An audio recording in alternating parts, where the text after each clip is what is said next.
Thank you very much for that lovely introduction. So it's a pleasure to be here, invited for this wonderful symposium. What an opportunity for me to be with a room of colleagues who share the same passion around improving disparities in children. So my work is focused around a model of care that we've developed with my colleagues at the University at Columbia, as well as our Children's Hospital at New York Presbyterian. And I'll be taking you through the story of what we've done. So just to give you a little bit of sense of geography, and some of the words already used this morning, like gentrification, low income, just really apply so much to our story. So our medical center and my practices are located in the northernmost part of Manhattan.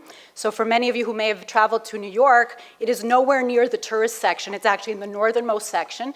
And on one side of the river is New Jersey, which is one of the other states. And on the east side is the Bronx, which some of you may be familiar with, where the Yankees come from. So it's a neighborhood which is very different from what we might think of New York when we go for tourism. It is mostly Hispanic, so most of our patients speak Spanish primarily. Most of the children and the families that live in the area are foreign-born.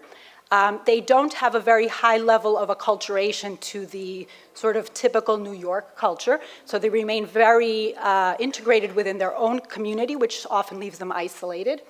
And as you can see from the income levels, 43% have a household income of less than 20,000 US dollars. So really an area with a lot of poverty and major social issues. So I started this work because as a pediatric practitioner in the area, it became very clear that since we work very closely with our children's hospital, our general pediatricians and our pediatric residents take care of many children with many medical needs that are very complicated. As I said, we are very close in proximity to our children's hospital, the Morgan Stanley Children's Hospital of New York, and therefore we take care of some very, very rare conditions, some very high technical conditions that the children need to be cared for. And this occurs in a setting which is a general pediatric practice. So it's combined primary care, but our children are not really primary care patients. But we are all generalists and we take care of them. And the children as we define them in our country, which is a vulnerable population, I think as you all will agree in this room, the federal government defines these children with special needs as those who have or at an increased risk for chronic physical, developmental, or emotional condition, and who also require health and related services beyond that required by children generally. So I think, again, we can agree it's a vulnerable population. In general, in the United States, and I don't foresee that it would be that different in the other countries that are represented here, people tend to think in pediatrics about certain chronic conditions most of the time. So we're very familiar with asthma. In our country, it's the leading condition that we take care of. We mentioned ADHD quite a bit yesterday, so that's another common one, and autism. So for us as general pediatricians, those are three that we have a lot of supports for. We continue to work on improvements. But there's a lot of other children below the surface of the iceberg that really are part of our practices that often get lost in the sense that the resources are not necessarily for them in our settings. So part of our mission and my goal in this vision of this model was to talk about all of these children, to understand how many there are, what do they need. And I should step back and give you a little bit of framework, which might be different from Canada or from Australia, or it may not be, and I'm learning so much about the different nations. In our country, these practices that are pediatric practices, they're actually in the same building as internal medicine, which was our adult practice, and our OBGYN practices. So we share the space. We have different sort of departments. And at our medical center, the children are sort of viewed as the healthy population. It's the adults that drive the financial decisions of the institution. Even though we have a children's hospital, it's part of a larger medical center, which is adult-driven. And so often I found myself at the table trying to discuss these children and the resources that they needed, and the adult leadership was not necessarily so informed. So it became my role to inform them and to really be an advocate for these children at the table. Because in an adult-driven model, people would talk comfortably about diabetes for adults and depression for adults, but they kind of would poo-poo the children, thinking, oh, the children are healthy. But again, the children we take care of are not healthy and they're vulnerable. So the children in this category in America comprise about almost 20% of the children in general. So these are the more medically complex and socially at-risk children. And in our nation, they account for 80% of the expenses in pediatric healthcare. So they're a population that we cannot ignore if we think about the economics of healthcare. And they're growing because of our technology advancements, because of our availability to diagnose things earlier on and prenatally. So it's a population that continues to grow. Yet they account for a lot of sort of the social factors we struggle with. They miss school a lot more. They have many more unmet health needs. And they have more utilization of hospital days. So there are children that give us a lot of work to do. Specifically in my population, where most of my patients are Latino children, it's a subset of the population which struggles even more than just the children with special health care needs. So if you're a Latino child in America and you have these medical conditions or at-risk conditions, there's more challenges for you. So we have intrinsic health disparities in their availability for insurance, for medications, for education, the things that we talked about that impact health and really go together. This population in general, Latino children in America, is the fastest growing sector of our population. So we have a changing America. It's up until 2011, about 16% of our children were of this background, and that's close to 20% now. And it's estimated that by 2050, the majority of the growing children in America are of Latino background. So it's really a changing landscape. And my goal was to bring to our medical center a model of care where we can start addressing these issues around children with special health care needs for the Latino population. So what do we know about this at a national level? This is data from a survey that was conducted for parents of children with special health care needs of different backgrounds. In the blue, you'll see Hispanic, red, white, non-Hispanic. The darker green is black, non-Hispanic, and the other category is the light green. And I circled for you the perception that parents had about whether or not their Latino children received coordinated, ongoing, comprehensive care in a medical home setting. And by far, you'll see the difference, and again, some of our racial and ethnic disparities, that the Latino children, their parents were reporting that the outcome of having successfully been in a medical home was the lowest, and they reported that it was not achieved at the highest rate. So again, some disparities and some work to be done in the family's experience of having a true coordinated model of care. So I want to talk a little bit about a case. I like to always bring it back to my clinical roots and sort of my experiences as a physician. This is a case of a patient that I took care of, that I actually met when he was at the hospital about to be discharged after I was working on the Children's Hospital Service for 2 weeks as the attending, and I took care of him. So he was born, and it was known when he was going to be born that he had a tracheoesophageal fistula. So he had a connection between his respiratory system and his digestive system, which put him at risk. So that was repaired right after birth, but he suffered a horrible consequence at 3 months where his esophagus ruptured during a procedure. This led to a 9-month admission to the hospital, where he was in the intensive care unit for about 4 or 5 months of that time, and he was ultimately discharged to my care in a pediatric primary care practice with these conditions to be managed. He is Latino in background. His mother lives in the area that I showed you on the map. And there were a lot of social factors that his family was affected by, let alone obviously all the medical things that they needed to manage. He has an esophageal stricture, he has 2 feeding tubes, chronic lung disease, developmental delay, and hypertension. So as a general pediatrician, where again in America that's a primary care profession, we are not considered subspecialists, this is what I would need to handle with my team at the time. And my team at the time really was my nurse and my medical assistant, not very multidisciplinary. This is a picture of my patient. I have consent from his family to show you this picture. This was him at the age of 2 in one of his multiple subsequent admissions to the hospital.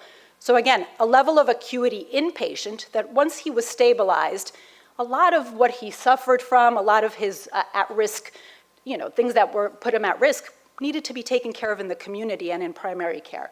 Very complex. So then we developed this program, which is what I want to share with you today. We called it the Special Kids Achieving Their Everything program. We call it SCATE for short. And this was a vision to bring this medical home model of care. And I'm going to take you around sort of what the different facets of it which we thought were important. First and foremost was to identify who are the children in our practices like that patient who is a child with special health care needs, and to really improve their identification, understand who they are, because there's no way that we knew how many of these children we had. It's not one ICD-10 code, right? There's so many of them. If I need to pull a list of patients with asthma, I can do that easily. But that patient doesn't fit under one diagnosis. He has so many different. We wanted to develop interdisciplinary teams to take care of them, to address their medical issues, their behavioral issues, and their social morbidities. We wanted to focus on intensive care coordination, and that's really how we can help the family navigate the healthcare system, the social educational system, and to do that in partnership with some community agencies in our area, so that it wasn't just the medical practice, but it's how do we build bridges with our community partners, because ultimately that's where these children live. They come to our practice a couple of hours a year, but where do they reside, and how do we make connections for the family that are more long-term? And part of our ultimate goal, aside from improving their care and their coordination and the family's experience, was to impact hopefully on their utilization of the emergency room and their hospitalizations, which can be extremely costly. So I was very lucky to be able to start some of this work in a pilot fashion at one of 4 practices, and that was in particular my practice. And we really focused on some leadership. We obtained some funding for some positions that I'm going to get to in detail. And then we did some information technology enhancements to develop a registry for all of these children, to address how long their time in the clinic should be. Normally, that patient would be in a 20-minute slot. That's impossible for me to take care of him in that time period. So we did extended visits. And we did some other adaptations. So our team was enhanced by having pediatric nurse care managers join our teams. And they really helped with the navigation of the system for the families. They coordinated appointments. They made them multidisciplinary in different settings. They coordinated with pharmacies. They helped us really understand what are the medications that are really in the home. And they actually even also accompanied patients to different subspecialty appointments. So maybe attended the appointment with the cardiologist. So they did a lot of navigation that was clinically informed because they're nurses. We also enhanced our team with pediatric psychiatry nurse practitioners who function as pediatric psychiatrists essentially. But they come from the nursing profession. And they were a magnificent fit for our practices. They are long-term committed to our children. They help diagnose, they offer short-term therapy. They work with the schools, a lot of coordination with the schools, and they support us, the general pediatricians, in some of the medication management. And then finally, we added community health workers to our practices. They are bilingual peers who are trained in some of these diseases from a very peer, non-clinical level, but to give them enough background to be able to feel comfortable supporting families around some of their medical needs. So they might be able to help families coordinate with the pharmacy where to pick up the medications. But more importantly, they identify a lot of the social needs for the family. They might be immigration issues, insecurity issues around food, and they connect families to resources. And these community health workers actually work in our practices. They round there, they're part of our meetings, and they give us insight into the family because they actually go into their home. They're the only team members that are allowed to go into the home. So this is just some brief outcomes. So out of our 18,000 patients across 4 pediatric practices, 8,000 children were identified as children with special health care needs. So it's much more than the national average. So we actually have about 45% of our population meets the definition that I showed you earlier. The breakdown is typical, as we find in the US, that boys are more at risk for having medical complexity than girls. This is the age that we found, so almost even between the younger and the sort of second half of pediatrics, 8 to 17. So that was their distribution. And these are the levels of stratification. So one thing I didn't mention is we were able to stratify the population at risk. So level 1 is the lowest level of risk. That means they have chronic condition, but they're managed entirely by the pediatric practice. Level 2 means that they're seeking subspecialty care in the medical center up to 3 subspecialists. Level 3A, they're unstable no matter how many subspecialists they're taking care of. And that would be, for example, a 13-year-old girl with acute depression who comes in suicidal. And it's a new diagnosis. So she's unstable. She's at risk for an admission or at risk for an emergency room visit. And level 3B are the most medically complex. The children like my patient with multiple subspecialists involved, feeding tubes, a tracheostomy, a vent at home. And this is basically our understanding of the population and allows me to leverage this for resources. So if we know who they are and we've quantified them, we can advocate. This is the spread along the practices. So one practice, the first one, the Audubon practice, has more of these children, and that's based on geography. They're literally across the street from the hospital, so I think a lot of our patients select them due to that proximity. I'm going to just skip this one, but let me go to this one. Our community health workers, they only take 3A or 3B cases just because we don't have so many of them. We have 2 per practice at this point. So they work with the most unstable children, and they also work with the most medically complex. And this is an interesting finding because when I pulled the data of about 80 families that have engaged in the home visitation CHW piece, a couple of them have already dropped from a 3A, 3B down to a 2, and that means that their instability has been sort of resolved, at least for the time being, because the entry point to get a CHW is a 3A, 3B. So this is a nice way to look at what happens to the population sort of more long-term. And they can work with a community health worker for up to 6 months.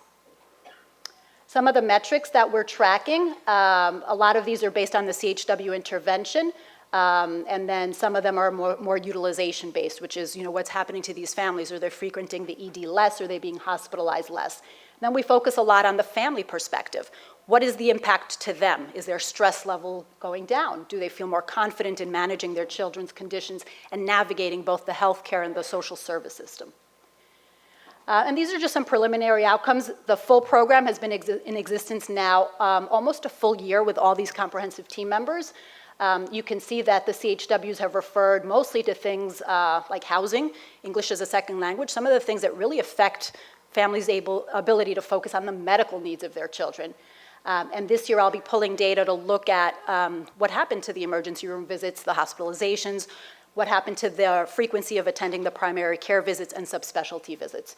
So the last bullet here is what I'm actually actively looking at now.